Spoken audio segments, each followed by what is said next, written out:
못된 사람 특성 4가지 그리고 대처법. SNS 커뮤니티, 동문 모임 등 일상 활동을 하다 보면 예기치 않게 못된 사람을 간혹 만납니다. 친지, 가족, 친구와의 만남 과정에서 다양한 사람을 만나게 됩니다. 치열한 직장 조직 안에서 업무적 일을 하는 과정에서도 불가피하게도 못된 사람을 만나는 경우가 생깁니다. 거친 사회를 잘 이겨나가려면 못된 사람의 특성은 어떠한지, 못된 사람에 대한 대처는 어떻게 해야 하는지 잘 파악하고 잘 해치고 나가야 합니다. 못된 사람 특성 4가지입니다. 첫째, 필요할 때는 호의적이고 마음대로 되지 않으면 안면을 바꿉니다. 이런 사람들은 필요할 때는 정말 착하고 마치 친구처럼 친절하게 대해줍니다. 하지만 마음대로 안 되면 금방 얼굴을 바꿔버리고 약속도 지키지 않고 무책임한 모습을 보입니다. 이들은 다른 사람을 자신의 목적을 달성하기 위한 도구로만 생각하기 때문에 필요할 때만 호의적인 모습을 보입니다.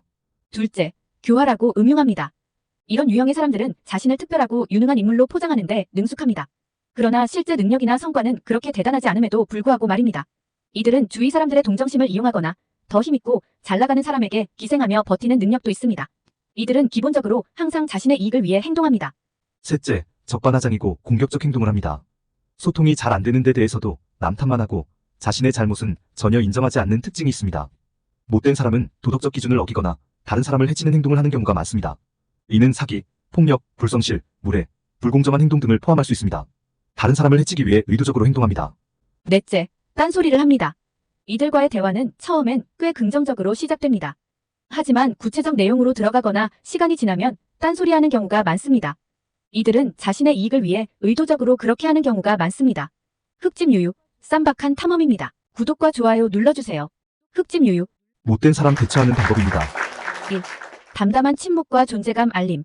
상대방의 부정적인 행동에 짜증내고 화를 내는 등 감정적으로 반응하지 말고 중립적 표정을 유지하면서 사실과 다른 부분을 말하면 상대의 의도를 알고 있다는 언급을 해줍니다. 2. 명확하게 말하고 일관성 대응. 상대방을 이해하는 태도는 필요하지만 구차한 변명이나 변덕스러운 행동 시에는 명확하게 지적하고 일관성 있게 대응합니다. 3. 엄중함과 적절한 거리 유지. 불가피한 경우 법과 규정에 맞게 대응하면서 일정 거리를 두면서 보란듯이 내 할 일만 묵묵히 수행합니다. 어쩔 수 없는 관계 속에서 이런저런 사람을 계속 만나야 합니다. 어쩔 수 없는 사회 공동체 일원입니다.